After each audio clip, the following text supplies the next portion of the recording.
Artisan Mousepads have been surging in popularity over the past couple of years and are some of the most premium pads available. Their quality is top tier and they have one of the widest ranges of sizes, surfaces and base options. But with all this choice, it can be difficult to know what pad is going to be right for you. It would surely take an absolute mad lad to spend the $1,200 needed to find out, but we did it for the culture. Fun fact, each model is named after an aircraft from the Imperial Japanese Army in World War II, so it's a great way to remember them when you What was that? Oh, they weren't our allies. Oh, well, that is unfortunate.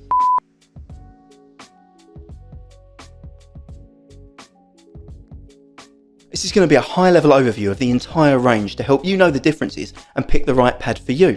If after this you want a more detailed breakdown of each pad, then check out professional black square reviewer and serial mouse thrower Boardsy, who has a playlist on each of the pads that's linked in the description below. Probably the best place to start is to break down what's actually in the Artisan FX range. But in a general order of speed, starting with the most controlled, you have the Zero, the Hien, the Hayate-Kou, the Hayate-Otsu, the Raiden and the Shidenkai. All of these pads have the same size options, going from small to medium to large to XL sizes. These are not cheap pads by any standard, with the extra large going for $60, but for that you do get quality. The pad uses a unique sponge, which I believe is Japanese pour-on, but I have no way of confirming, but it is incredibly sticky, with the extra soft and soft in particular creating a suction cup grip to the desk. The base is available in extra soft, soft or mid for most models, with the Raiden and Shidenkai only available in extra soft or mid. On all models, the mid is probably the closest to the most traditional mouse pad at 3mm, but the base is a little bit more slippery than its X-Soft and soft counterparts. These are both slightly thicker at 4mm and feel progressively softer, as the name would suggest, with the extra soft feeling the most uniquely Artisan. More on these bases as we go through each individual model, as they do have an impact on how the surface plays. The edge stitching on the FX pads is high quality and below the surface, but there is some waves and variation on it to show that there is at least a human element to their production. The Zero is the only pad that's also available in the classic range. It's identical in every way with the exception of edge stitching, but is cheaper and more widely available for it. If you enjoy pads with unfinished edges like the GSR SE or the Vaxi PA, this could be a good way of getting your hands on a Zero, especially with their limited availability. Artisan have recently swapped over from their clean Shuriken and Kanji logos to a printed name that kind of feels a bit more like a Walmart own Artisan brand, but it doesn't have any impact on the play surface and is purely cosmetic. All the pads are shipped in a flat cardboard box, which kind of makes you feel like a spy receiving an intelligence briefing rather than a nerd waiting to get a mouse pad out to play video games. This means they lay flat on the desk immediately and should be stored that way. If you roll some of the pads, especially the Hien or the Shidenkai, you can do permanent damage to them. Another benefit to the Artisan pads is they're incredibly resistant to humidity, so they will play the same wherever you are in the world, or however frantically you are perspiring from the wrist. Now, you can pick them up in a few places, but the most widely available options for buying an Artisan pad are the Artisan website itself, which offers international shipping at a pretty reasonable rate for most countries. If you're in the EU and weren't tricked into leaving it by a deceitful bus advertisement, yes, I am still sore, then Max Gaming stocks the range. And finally, for the Yankees, Lethal Gaming Gear is a great option. So at this point, you probably know what size pad you want and where to buy it, but what's the right surface?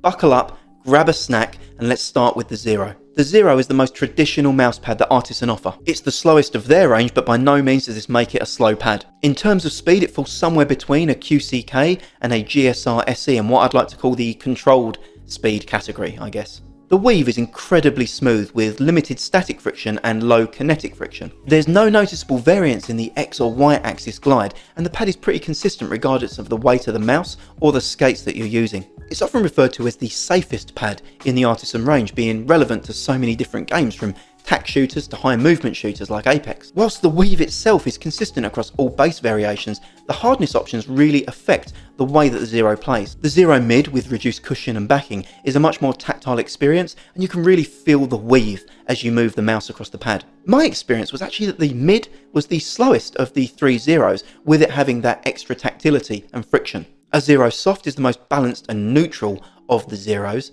but also probably the least interesting. I'd say go for the Zero Soft if you're the kind of sociopath that orders a vanilla ice cream with no sauce or sprinkles. Zero X Soft, on the other hand, feels like rubbing your hand on somebody's thigh in a wetsuit. The amount of cushion under the surface also reduces tactility and friction, at least in my experience, with a very light fingertip grip, and made the mousepad faster and smoother. The only well-documented flaw of the Zeros is how quickly this mouse will grow a white fuzzy afro, picking up and attracting every possible hair like a black hole in your desk. So who should think about buying a Zero? Honestly, I think it's quite a hard pad to recommend nowadays, in particular with the price asked for it. There are a lot of good alternatives in the mid-tier space: the Lethal Gaming Gear Saturn, the Spire Kamek, or my boy, the IKEA Lon Spolari mousepad for $7, and all of them deliver a relatively similar experience. But whilst these are similar to a Zero, none of them do have the one-to-one clone experience, unlike our next pad, the Hien. It's a rough weave that offers more speed and tactility than traditional cloth, without the downsides of moving to a hard surface. Hybrid pads have spiked in popularity along with ultra lightweight mice for games like Fortnite or Apex, where rapid movement is key.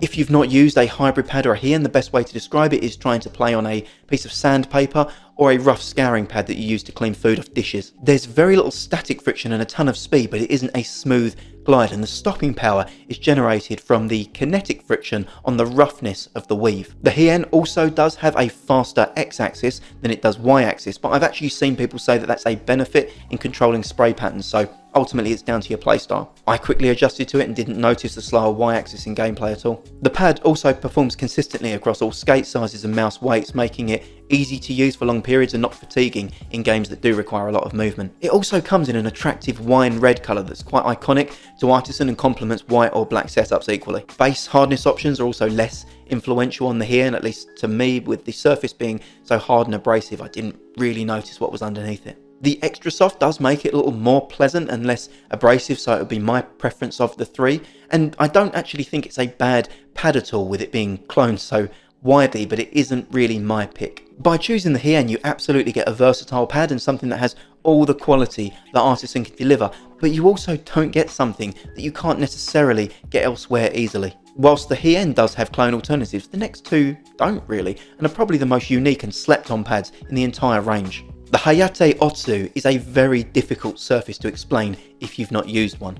Imagine a Hien, but rather than the coarse, abrasive surface, what you get is far more tightly woven and smooth. I think it's less rough and more crisp. The first thing I noticed that differentiated the Otsu was the jacquard weave, which is like a herringbone pattern down it that makes it look less like a mousepad and more like an oriental rug. I also wouldn't say that the Otsu is that much faster than a Hien, in particular on the x-axis left to right. It also has an equal x and y axis and was a much more comfortable pad to play on, at least in my experience. Aside from that, the speed of the pad and the type of games that are going to perform best on it are largely the same as I mentioned for the Hien. Whilst the speed between the Hien and the Otsu is largely the same, you notice the difference immediately as soon as you put the mouse down on the pad. The crisp surface made micro adjustments and my aim smoother on the Otsu than the Hien, where I was a little bit more jittery, and the Otsu still retains the same versatility of the Hien, operating across a range of different mouse weights and skate sizes. The glide is also relatively consistent across the X-Soft, soft and mid base options, but the mid does have a little bit more texture and tactility in the Otsu. It's even available in the same wine red as of late, with Artisan looking to bang yet another coffin nail in the Hien. In all honesty, at this point I wouldn't be surprised if Artisan took the Hien round the back of the barn and unloaded 2 buckshots in its head. Even on the Artisan website, the Otsu is referred to as a higher Hien, giving the examples of less turbulence, which I assume means less kinetic friction, and equal XY glide. I do wonder if Artisan positioning the Otsu as an improved Hien is a response to almost every other manufacturer offering a Hien clone or alternative. If you are looking for something that's right in the middle of the range between speed and control, but don't know if you're ready to move to a harder hybrid surface, then the Otsu is a perfect middle ground, and I think if I could only pick one pad from the Artisan range and wanted to play games from tack shooters to high speed arena shooters, then the Otsu would be my pick. Unlike our next pad, which I think would be nobody's pick, and it is the little black sheep of the Artisan family, the Hayate-Kou. Think of the Kou as the kid in class that wasn't quite good enough to make the team, but they were a sweetheart, so you let them wear the uniform and come to the games to hand out the drinks at half time anyway. Yes, on paper this is an Artisan pad, but unless you're buying it for one specific purpose, and I'll go more into that later, you're gonna have a bad time. It's curious that it shares the Hayate family name with the Otsu because it is in no way similar. In my opinion, the Kou is closer to a traditional cloth pad like the Zero than the hybrid pads of the Otsu or the Hien. It's incredibly tightly woven and has an almost felt-like texture. In fact, the closest comparable that I had to the weave of the Hayate-Kou was the X10 Control, the other $100 Japanese mousepad. But where the Kou is different is the variance in the XY glide. Unlike the Hien, which has a slightly faster X-axis, the Kou has a monumentally quicker Y-axis. This is immediately noticeable and makes the pad quite difficult to control in vertical movement. I used this pad for about a week when I first got it, and I can tell you I was surprised on day 1 with how quick the up-down movements were as I was on day 7. You never get used to them. It's a shame because I actually really like the high static friction on the left-right swipes, and I think you can still perform at a relatively high level with the Kou. But at the same time, my performance on the Kou I didn't think was as a result of the pad, it was in spite of the pad, and I always felt like I probably could have performed better if I was just on another surface. Maybe I'm missing something here, but I don't see any scenario where if you could only buy one artisan pad, the Kou would be your boy. And if after this you still want to pick up the Kou, then I would probably suggest going for the mid option where the XY variance was noticeable, but at least less noticeable than it was in the X-Soft, where they felt like two entirely different pads. And due to this XY variance, there is no alternative for me to suggest, so if this is what you want, then Kou's the pick. If you don't just want to zoom up and down but would rather zoom everywhere you go, then let's talk about the Raiden. The Raiden is the smoothest and fastest cloth pad I've ever used without looking at speciality surfaces like hybrid or cordura. Much like a lot of Artisan, it is a difficult surface to explain in words because there isn't really anything else like it. There is absolutely no static friction and very little kinetic friction, to the point that it's quite uncontrollable for a shaky dad aimer like me to try to hit my shots on. Closest comparable would be if you've ever rubbed your hand on a pair of women's stockings where it has a smooth surface but still retains some static friction. With the Raiden, there's also one of the widest gaps in mouse glide speed between the mid and the X-Soft surfaces with no soft available. The X-Soft is fast, the mid is supersonic. I'd really only suggest going for the mid if you want the speed and frictionless glide of a hard pad but still want to feel a cloth surface on the wrist. It's also available in a burnt coffee colour, which kind of looks like a black artisan pad that's been left out in the sun for too long. I kind of dig it, but it is hard to match setups to it, and it's not as neutral as a black or white mouse pad. The Raiden is also haunted by the spin-out boogeyman. This is kind of only half true from my testing. The tight uniform weave absolutely does result in some sensors spinning out, but thankfully they are limited. The only modern relevant sensors that consistently spin out from my testing were the PixArt 3389, 3310 and occasionally the Logitech Hero sensor. Thankfully, most modern mice are moving away from the 3389, but if you are a Logitech main, so the 303 SE or the GPX for example, then the Raiden may be a risky play. But if these sensor incompatibilities don't impact you and you like fast pads like the Endgame Gear MPC 450, the ROG Scabbard or the Magcats Glide 38, then the Raiden could be a good option for you to look at. To close off our list, we have the super speedy boy, the Shidenkai. I'm kind of confident this is a Japanese fever dream over at Artisan HQ and is a Dragon Ball Z fusion between glass and cloth. The Shidenkai aims to deliver the speed and properties of glass without losing the benefits of cloth. It's also the only artisan pad to feature any sort of coating, and the top surface of the pad is a finely pressed layer of tiny glass beads. The result of this is a surface that is incredibly fast, in particular the mid, and needs an exceptional level of mouse control to get the results from. It doesn't even feel like glass to touch. It kind of looks and feels like someone melted a plastic bottle over a cloth pad with it being soft and flexible. I feel like the Shidenkai exists exclusively for people who want a frictionless experience and the least possible amount of resistance when making micro adjustments or rapid flicks. If you enjoy a control pad or need the aim compensation from a rougher surface, then the Shidenkai is absolutely not the surface for you. The only other place that I see the Shidenkai delivering significant value is making heavier mice more viable. Whilst my 38 gram HSK Plus bounced around on this surface like a pinball,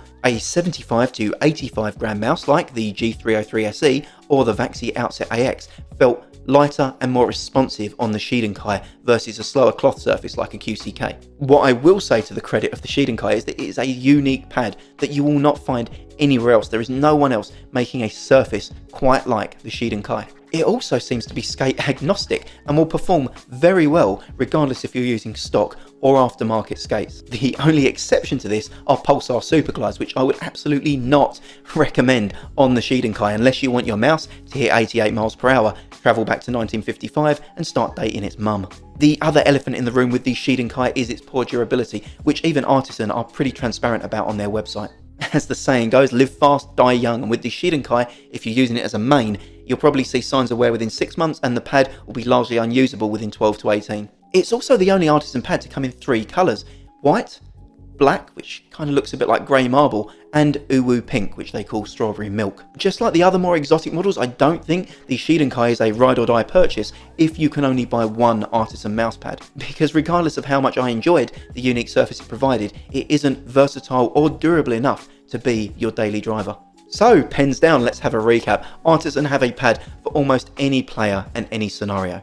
Outside of the Hayate-Otsu and the Artisan Zero, they're typically built to do one job exceptionally well rather than be a flex pad. Buying Artisan Mousepads is expensive, and getting one won't immediately improve your game versus a budget mousepad option. But they are durable, high quality surfaces, and regardless of which you go for, it will be a consistent, humidity resistant experience. There is a ton of other quality content out there that goes into detail on Artisan pads, but I wanted to pull together this one-stop resource to give you a layman's guide to what the differences are and help you dip your toe into the waters of expensive Japanese mouse carpets. If you did find this breakdown useful, a like would be super appreciated, and please do share with anyone else who you think might benefit. I've been Gary, this has been Get Reviews, and as always, if it's not good enough, I will keep you informed. So get subscribed and I'll catch you in the next.